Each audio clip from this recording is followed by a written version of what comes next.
Welcome back to my YouTube channel. ನಾನು ಯಶು. ಯಾರೇನೋ ನನ್ನ ಚಾನಲ್ ಸಬ್ಸ್ಕ್ರೈಬ್ ಮಾಡಿಲ್ಲ, ಪ್ಲೀಸ್ ನನ್ನ ಚಾನಲ್ ಸಬ್ಸ್ಕ್ರೈಬ್ ಮಾಡಿಕೊಡಿ ಅಂತ ಹೇಳ್ತಾ ವಿಡಿಯೋನ ಸ್ಟಾರ್ಟ್ ಮಾಡೋಣ. ನಾನಿವತ್ತು ಸಿಂಪಲ್ ಕಿಚನ್ ಕ್ಲೀನಿಂಗ್ ಯಾವ ರೀತಿ ಮಾಡೋದು ಅಂತ ನೋಡೋಣ. ಕೆಲವೊಂದು ಟಿಪ್ಸ್ಗಳನ್ನ ಹೇಳ್ತೀನಿ, ಅದನ್ನ ಫಾಲೋ ಮಾಡಿ. ಪ್ಲೀಸ್ ನನ್ನ ಚಾನಲ್ ಸಬ್ಸ್ಕ್ರೈಬ್ ಮಾಡಿಕೊಡಿ. ವಿಡಿಯೋ ನೋಡೋಣ ಬನ್ನಿ. ಇವಾಗ ನಾನಿಲ್ಲಿ ಶೆಲ್ಫ್ನ ಕ್ಲೀನ್ ಮಾಡ್ಕೊತಾ ಇದ್ದೀನಿ. ನೀವು ತಿಂಗ್ಳಿಗೆ ಒಂದು ಸಲ ಇಲ್ಲ 15 ದಿನಕ್ಕೆ ಒಂದು ಸಲ ಈ ಥರ ನೀವು ಕ್ಲೀನ್ ಮಾಡ್ಕೋಬೇಕು. ಯಾಕೆ ಅಂದರೆ ನೀವು ಒಂದೇ ಸಲ ವರ್ಷ ಆದಮೇಲೆ ಕ್ಲೀನ್ ಮಾಡ್ತೀನಿ ಅಂದರೆ ಶೆಲ್ಫ್ ಎಲ್ಲ ಧೂಳು ಹಿಡ್ದಿರುತ್ತೆ, ಕ್ಲೀನಾಗಿ ಹೋಗಲ್ಲ, ಒರ್ಸೋಕ್ಕಾಗಲ್ಲ. ಅದಕ್ಕೋಸ್ಕರ ಈ ಥರ ನೀವು ತಿಂಗ್ಳಿಗೆ ಒಂದು ಸಲ ಕ್ಲೀನ್ ಮಾಡಿಕೊಂಡ್ರೆ ಸ್ವಲ್ಪ ಧೂಳೆಲ್ಲ ಕಡಿಮೆ ಆಗುತ್ತೆ. ಹಾಗೆ ಮನೇಲಿ ಜಿರಳೆಗಳು, ಇರುವೆಗಳು, ಹಾಗೆ ಸಕ್ಕರೆದು ಇರುವೆಗಳು ಬರ್ತಾವಲ್ಲ, ಅವೆಲ್ಲ ಕಡಿಮೆ ಆಗುತ್ತೆ. ಈ ಥರ ಟಿಪ್ಸ್ಗಳನ್ನ ನೀವು ಫಾಲೋ ಮಾಡಬೇಕು. ಆವಾಗ ಶೆಲ್ಫ್ಗಳನ್ನ ಕ್ಲೀನಾಗಿ ಒರೆಸ್ಕೋಬೇಕು. ನೀವು ಮನೇಲಿರೋ ಲಿಕ್ವಿಡ್ನೇ ಹಾಕಿ ಕ್ಲೀನ್ ಮಾಡ್ಕೊಳ್ಳಿ. ಅದಕ್ಕೆ ಅಂತ ಸಪ್ರೇಟ್ ನೀವು ಹೊರಗಡೆ ಏನು ತರಂಗೇನಿಲ್ಲ. ಮನೇಲಿ ಅದಕ್ಕೆ ಒಂದು ಬಕೆಟ್ ನೀರು ತೊಗೊಳ್ಳಿ, ಅದಕ್ಕೆ ಸ್ವಲ್ಪ ಡೆಟಾಯ್ಲು ಸರ್ಫ್ ಹಾಕಿ ಕ್ಲೀನಾಗಿ ವಾಶ್ ಮಾಡಿಕೊಂಡ್ರೆ ಸಾಕು. ಕ್ಲೀನಾಗಿ ಎಲ್ಲ ವಾಶ್ ಆಗಿಬಿಡುತ್ತೆ ಶೆಲ್ಫ್ ಮೇಲೆ ಇರೋದೆಲ್ಲ. ನಾನೀಗ ವಾಶ್ ಮಾಡ್ಕೊತಾ ಇದ್ದೀನಿ.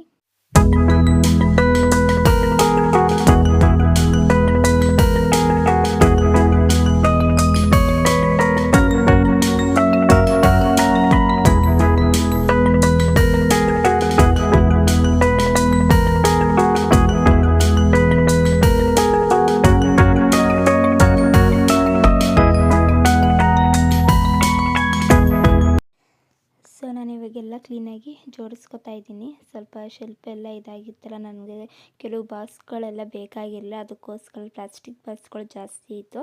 ಅವೆಲ್ಲ ಎತ್ತಿಕ್ಕೆ ನನಗೆ ಎಷ್ಟು ಬೇಕು ಅಷ್ಟು ಮಾತ್ರ ಪಾತ್ರೆನ ಇಕ್ಕೋತಾ ಇದ್ದೀನಿ. ಅದೊಂದು ಬೇಕಾಗಿತ್ತು ಗ್ಲಾಸಿಂದು, ಅದಕ್ಕೋಸ್ಕರ ಅದೊಂದು ಮೇಲಿಂದ ನಾನು ತರಿಸ್ಕೊಂಡೆ. ಅದು ಚೆನ್ನಾಗಿತ್ತು ಅಂತ, ಏನಕ್ಕಾರು ಬೇಕಾಗುತ್ತೆ ಬೌಲ್ ಹಾಕಿ ಮಡ್ಗೋಕ್ಕೆ ಅಂತ.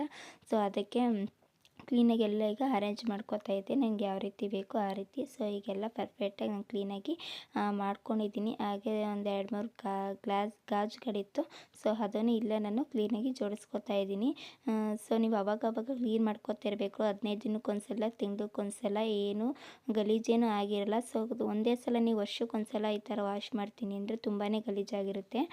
ನೆಕ್ಸ್ಟ್ ನಾನಿಲ್ಲಿ ಕಬೋರ್ಡ್ನ ಕ್ಲೀನ್ ಮಾಡ್ಕೋತಾ ಇದ್ದೀನಿ. ಯಾಕೆ ಅಂದರೆ ನೀವು ಅದೇ ಕೈಲಿ ಅಡುಗೆ ಮಾಡ್ತಾ ಇರ್ತೀರ, ಅದೇ ಕೈಲಿ ಮುಟ್ಟಿ ಗಲೀಜಾಗಿರುತ್ತೆ. ಒಬ್ಬೊಬ್ಬರು ಈಗ ವೈಟ್ ಕಬೋರ್ಡ್ನ ಹಾಕಿಸ್ಕೊಂಡಿರ್ತಾರೆ. ಕಲೆಗಳು ತುಂಬಾ ಇರುತ್ತೆ, ನೀವು ವಾಶೇ ಮಾಡ್ಕೊಂಡಿರಲ್ಲ. ಈ ಥರ ಕ್ಲೀನಾಗಿ 15 ದಿನಕ್ಕೊಂದ್ಸಲ, ತಿಂಗಳಿಗೊಂದ್ಸಲ ಈ ಥರ ವಾಶ್ ಮಾಡಿಕೊಂಡ್ರೆ ಎಲ್ಲ ಕ್ಲೀನಾಗಿ ಕಲೆಗಳು ಬೇಗ ಹೋಗುತ್ತೆ. ಹಾಗೆ ಡಬ್ಬಗಳ ಮೇಲೆ ಅದೇ ಕಲೆಗಳು ಮಾರ್ಕ್ ಇರುತ್ತೆ. ನಾವು ಅಡುಗೆ ಮಾಡ್ತಾಯಿರ್ತೀವಿ, ಅದೇ ನೀರಲ್ಲಿ ಈ ಥರ ಮುಡ್ತೀವಿ. ಅದು ಅಷ್ಟೇ, ಕ್ಲೀನಾಗಿ ಈ ಥರ ಒದ್ದೆ ಬಟ್ಟೆ ಮಾಡ್ಕೊಂಡು ಕ್ಲೀನಾಗಿ ಒರೆಸ್ಕೊಂಡು ನೀವು ಈ ಥರ ಕ್ಲೀನಾಗಿ ಅರೇಂಜ್ ಮಾಡಿಕೊಂಡ್ರೆ ತುಂಬಾ ಚೆನ್ನಾಗಿರುತ್ತೆ. ನಾನು ಇಲ್ಲಿ ಅಷ್ಟೇ ಅವಾಗವಾಗ ನಾನು ಕ್ಲೀನ್ ಮಾಡ್ಕೊತಾ ಇದ್ದೀನಿ. ಹಾಗೆ ಜಿರಳೆಗಳಾಗಲಿ, ಹುಳಗಳಾಗಲಿ ಏನೂ ಬರೋದಿಲ್ಲ.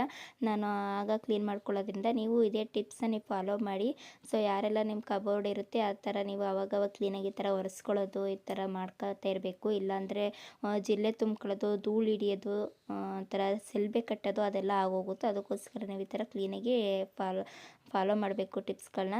ಇಲ್ಲಿ ನನ್ನ ಮಗ ನನಗೆ ಕ್ಲೀನ್ ಮಾಡೋಕ್ಕೆ ಬಿಡ್ತಾಯಿಲ್ಲ, ಎಳೆಯೋದು, ಕಬೋರ್ಡ್ ಎಳೆಯೋದು, ಮಾಡೋದು ಎಲ್ಲ ಮಾಡ್ತಾಯಿದ್ನ. ಈಚ್ ಕಡೆನೂ ಅಷ್ಟೇ ಕ್ಲೀನಾಗಿ ಒದ್ದೆ ಬಟ್ಟೆ ಮಾಡಿ ಕ್ಲೀನಾಗಿ ಒರೆಸ್ಕೋಬೇಕು. ವೈಟ್ ಇರೋದ್ರಿಂದ ನೋಡ್ತಾ ಇದ್ದೀರ, ನಾನು ಅವಾಗವಾಗ ಒರೆಸ್ಕೊಬಿಡ್ತೀನಿ. ಅದಕ್ಕೆ ಸ್ವಲ್ಪ ಜಾಸ್ತಿ ಗಲೀಜೇನಾಗಿಲ್ಲ. ನೀವು ಅಷ್ಟೇ ಅದೇ ಥರ ಮಾಡ್ಕೊಳ್ಳಿ. ನಾನು ನೋಡ್ತಾ ಇದ್ದೀರಲ್ಲ, ನಾನೆಲ್ಲ ಈಗ ಕ್ಲೀನಾಗಿ ವಾಶ್ ಮಾಡಿ ಇಟ್ಕೊಂಡಿದ್ದೀನಿ, ಒದ್ದೆ ಬಟ್ಟೆ ಮಾಡಿ. ಆಮೇಲೆ ಒಣಗಿರೋ ಬಟ್ಟೆಲಿ ಈ ಥರ ಕ್ಲೀನಾಗಿ ಒರೆಸ್ಕೊಳ್ಳಿ. ಬರೆ ಬರೋದಾಗಲಿ ಕಬೋರ್ಡ್ ಮೇಲೆ ಏನೂ ಆಗೋಲ್ಲ, ತುಂಬಾ ಸೇಫಾಗಿರುತ್ತೆ. ಹಾಗೆ ನೋಡೋದಕ್ಕೂ ಚೆಂದ ಇರುತ್ತೆ. ಬೆಳಗ್ಗೆ ಎದ್ದು ಬಂದು ಅಡುಗೆ ಮನೆ ನೋಡಿದ್ರೆ ಎಷ್ಟು ಚೆನ್ನಾಗಿರುತ್ತೆ ಅಂತ ನೀವು ಅನಿಸ್ಬೇಕು. ಹಾಗೆ ಇನ್ನೊಂದು ಗ್ಯಾಸ್ ಹತ್ರ ತುಂಬಾ ಗಲೀಜಾಗಿರುತ್ತೆ. ಈಗ ಸಾಂಬಾರು ಉಕ್ಕೋದಾಗಲಿ, ಹಾಲು ಉಕ್ಕೋದಾಗಲಿ, ಏನಾದರೂ ಒಂದು ಚೆಲ್ಲಿರುತ್ತೆ, ಅದು ಕರೆಯೆಲ್ಲ ಅಲ್ಲೇ ಇರುತ್ತೆ.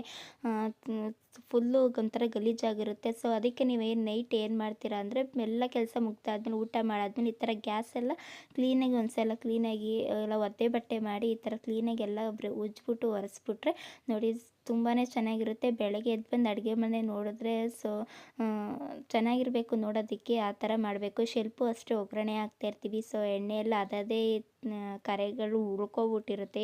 ಎಷ್ಟು ದಿನಗಳಾದರೂ ನಾವು ಉಜ್ಜೇ ಇರಲ್ಲ. ಅದು ಈಗ ಒಂದೇ ಸಲ ಉಜ್ಜುತ್ತೀನಿ ಅಂದರೆ ಹೋಗಲ್ಲ. ನಾನಿಲ್ಲಿ ಪಾತ್ರೆ ಉಜ್ಜಿತ್ತಲ್ಲ ಅದೇ ಬ್ರಷಲ್ಲಿ ಕ್ಲೀನಾಗಿ ನೀರು ಹಾಕಿ ಈ ಥರ ಉಜ್ಕೋತಾ ಇರ್ತೀನಿ. ಯಾಕೆ ಅಂದರೆ ಅದು ಒದ್ದೆ ಆಗಿರುತ್ತಲ್ಲ, ಸ್ವಲ್ಪ ಕಲೆ ಇರೋದು, ಅದು ವಾಶ್ ಮಾಡಿದೆ ಹಾಗೆ ಅಂಟು ಕೂಡ ಹೋಗಿರುತ್ತೆ. ಸೊ ಅದಕ್ಕೆ ನೀವು ಇದೇ ಥರ ಸೋಪಲ್ಲಿ ಕ್ಲೀನಾಗಿ ಉಜ್ಕೊಳ್ಳಿ. ತುಂಬಾ ಸೇಫ್ ಇರುತ್ತೆ. ಜಿರಳೆಗಳು ಇರೋದಿಲ್ಲ, ಹುಳಗಳು ಆಗಲಿ ಅಥವಾ ಇರುವೆಗಳಾಗಲಿ ಏನೂ ಬರೋದಿಲ್ಲ. ಕ್ಲೀನಾಗಿ ಆ ಥರ ವಾಶ್ ಮಾಡಿಕೊಂಡು ಈ ಥರ ಒದ್ದೆ ಬಟ್ಟೆ ಕ್ಲೀನಾಗಿ ಒರೆಸ್ಕೊಬಿಟ್ರೆ ಶೆಲ್ಫ್ ಪಳ ಅಂತ ಕ್ಲೀನಾಗಿ ಹೊಳೆಯುತ್ತೆ. ಸೊ ನೀವು ಇದೇ ಥರ ಫಾಲೋ ಮಾಡಿ. ರಾತ್ರಿ ಮನೆ ಕೆಳಗೆ ಮುಂಚೆ ಕ್ಲೀನಾಗಿ ಈ ಥರ ಎಲ್ಲ ವಾಶ್ ಮಾಡ್ಕೊಬಿಡಿ. ಹಾಗೆ ಸಿಂಕ್ ಏನು ಮಾಡಬೇಕು ಅಂದರೆ ಕ್ಲೀನಾಗಿ ಪಾತ್ರೆ ಎಲ್ಲ ತೊಳೆದ್ಕೊಳ್ಳಿ. ತೊಳೆದಾದ್ಮೇಲೆ ಸಿಂಕ್ನ ಕ್ಲೀನಾಗಿ ನೀವು ವಾಶ್ ಮಾಡ್ಕೋಬೇಕು. ಸೊ ವಾಶ್ ಮಾಡ್ದೇ ಹಾಗೆ ಬಿಟ್ಟರೆ ಮೂಲೆಯಲ್ಲಿ ಕಲೆಗಳಾಗಲಿ ಅದರಿಂದ ಸೊಳ್ಳೆಗಳು ಅಥವಾ ಇರುವೆಗಳೆಲ್ಲ ಸ್ಟಾರ್ಟ್ ಆಗ್ತವೆ. ಅದಕ್ಕೋಸ್ಕರ ನೀವು ಕ್ಲೀನಾಗಿ ವಾಶ್ ಮಾಡಿ ಹಾಕ್ಕೊಂಡಾದ್ಮೇಲೆ ಕಸ ಎಲ್ಲ ಕ್ಲೀನಾಗಿ ಎಸ್ತಿ ಫುಲ್ ಸಿಂಕಲ್ಲಿ ಏನಿದೆ ಹಂಚ್ಗಳನ್ನ ಅದನ್ನೆಲ್ಲ ಕ್ಲೀನಾಗಿ ಈ ಥರ ಕ್ಲೀನಾಗಿ ವಾಶ್ ಮಾಡಿ ಇಟ್ಕೊಬಿಡಿ. ಸೊ ಮೇಲ್ಗಡೆ ಕಬೋರ್ಡ್ ಎಲ್ಲರೂ ಕ್ಲೀನ್ ಮಾಡ್ತಾಯಿದ್ರು. ಸೊ ನೋಡ್ತಾ ಇದ್ದೀರಲ್ಲ ಎಷ್ಟು ಕ್ಲೀನಾಗಿ ಚೆಂದ ಕಾಣಿಸ್ತಾ ಇದೆ ಅಂತ. ನೀವು ಇದೇ ಥರ ಕ್ಲೀನ್ ಮಾಡ್ಕೊಳ್ಳಿ, ಶೆಲ್ಫ್ ಒರೆಸ್ಕೊಳ್ಳಿ.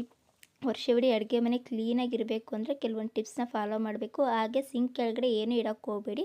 ಸೊ ಅದೇ ಬೇಕಾಗಿರೋದು ಮೇನ್ ಪಾಯಿಂಟು. ಸಿಂಕ್ನ ಕ್ಲೀನಾಗಿ ವಾಶ್ ಮಾಡ್ಕೊಳ್ಳಿ. ಸೊಳ್ಳೆ ಸೊ ಇವಾಗ ನೀವೇ ನೋಡಿದ್ರಲ್ಲ ಅಡುಗೆ ಮನೆ ಎಷ್ಟು ಕ್ಲೀನಾಗಿ ಪಳ ಅಂತ ಹೊಳಿತಾ ಇದೆ ಅಂತ. ನೀವು ಇದೇ ಥರ ಕ್ಲೀನ್ ಮಾಡಿಕೊಡಿ. ಸೊ ಈ ಬ್ಲಾಗ್ನ ಇಲ್ಲೇ ಎಂಡ್ ಮಾಡ್ತಾ ಇದ್ದೀನಿ. ಪ್ಲೀಸ್ ನನ್ನ ಚಾನಲ್ನ ಸಬ್ಸ್ಕ್ರೈಬ್ ಮಾಡ್ಕೊಳ್ಳಿ. ಎಲ್ಲರಿಗೂ ಥ್ಯಾಂಕ್ ಯು.